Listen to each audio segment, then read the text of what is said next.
It's an incredible opportunity. I mean, hosting Expedition Unknown is a thrill, and to be able to take viewers around the world to these awesome historic sites and to work alongside these archaeologists and explorers who are digging into the past, it is a total thrill. And 14 seasons of Expedition Unknown. Is there anything left on your bucket list? It's so funny. When we first started, we asked that same question. How many mysteries are really out there that are active that we can get involved in? And it turns out a lot. There is so much about the world we still don't know. And I have people, kids sometimes will say to me, "Are there really discoveries to be made out there?" People are finding incredible things all over the world still. And so um, we're really fortunate that there's a world full of mystery out there.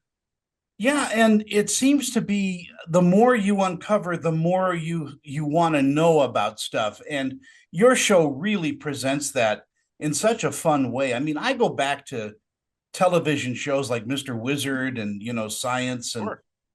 I mean, you are just whetting people's appetites for adventure.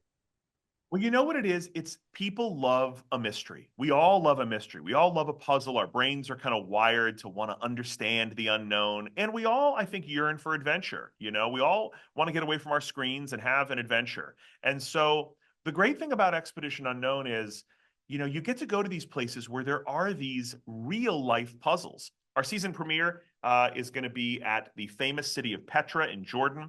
Whether you know Petra or not, you know this place because it is, of course, famous as the resting place of the Holy Grail from Indiana Jones and the Right. Last Crusade. Everybody knows that iconic rock cut building from Indiana Jones. Well, this is a real place. It's a real ancient city.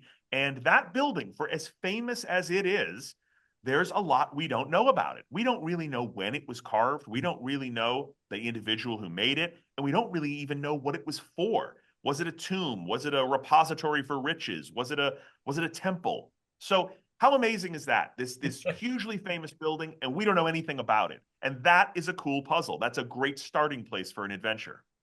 Well, I think adventure is everywhere, and I think mysteries are everywhere too. I mean, you can go to a place that's been traveled by tourists for hundreds of years and unlock something that has never been thought of or seen before. Absolutely. Petra gets about 1 million visitors a year go to the city of Petra, and we work alongside archaeologists in this season premiere to dig down beneath that super famous building, the Treasury, and make an extraordinary discovery of a tomb, of a chamber that is underneath that building that nobody has seen in 2,000 years. And 1 million people a year, including me, I'd been to Petra a few times, 1 million people a year walked right on top of it and didn't know it was there. And that is the history and the reality of so many of these places. What is right under our feet that we don't know about? Are there countries and places in the world that you just fall in love with? I mean, I'm sure that's an easy question, but talk There to me are, about that. yeah, I mean, look, travel is so personal. There are places in the world that we all kind of step off the plane or get out of the car and we just kind of feel, oh man, I could live here. We sort of fantasize, what if I gave it all up and I moved here? I feel that way about Southeast Asia. I love Cambodia, Vietnam, Thailand. That whole corner of the world really speaks to me. The people are incredible, the food, the culture. I love Italy. Every time I step off the plane in Italy, I think I could die very fat and happy here. I mean, just the most amazing food and culture and history in the world. And I feel that way very much about Jordan, about Petra. I've been to Petra a number of times over the years. And look, there are places in the world, famous places that we've all seen on TV and movies, and you go there and they disappoint, right? They don't live up to what we think they're going to be. Petra does not disappoint. That slot canyon that Indiana Jones went through, leading to this rock carved city, man, it's just about the coolest thing in the world. So I think for me, that's a place where I'm always happy to go back to and explore. And this new season is chock full of stuff like that. I mean, that's your season premiere, but it just gets better. Yeah, I mean, for me, I'm always amazed by a mystery that I knew nothing about. One of our other shows is about a quite famous at the time Pan Am Airways disaster off the coast of Puerto Rico that I knew nothing about. A really consequential plane crash that took place in 1952 of a plane that has never been found.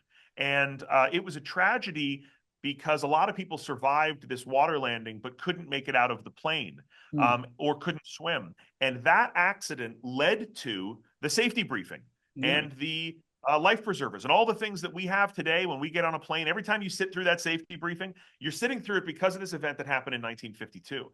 And it's an amazing mystery about looking for a lost plane. We're going to be looking for pirate treasure off the coast of Cape Cod. And I mean like honest to God pirate treasure, the real deal.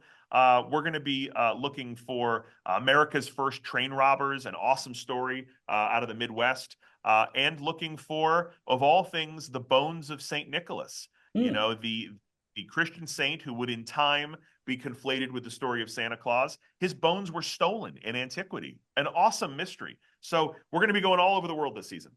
Yeah, it sounds great. And, audiences love this show because they are on this adventure with you.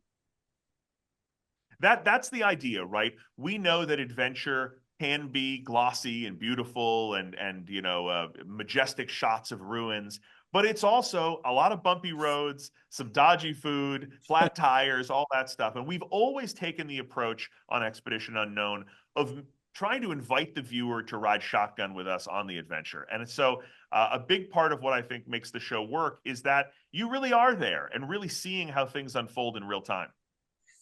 As an archaeologist, I mean, you've got degrees in archaeology, you've got degrees in theater, drama. I love the fact that you've mixed those two things and have this beautiful and wondrous career as our very own Indiana Jones. I mean, you really do have so much fun, and you kind of wink at the audience a little bit, and because you're in on the joke too.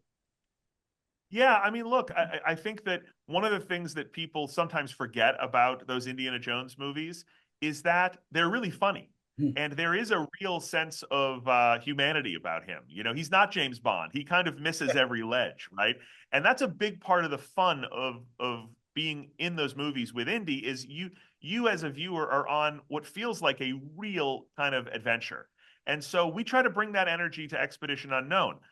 I'll take the comparison. I'm no Indiana Jones, but I'm happy to take the comparison. But we do want to give viewers that same sense of mystery, of drama, of storytelling, of comedy. And so we try to put a bit of that in every show so that it is a fun ride.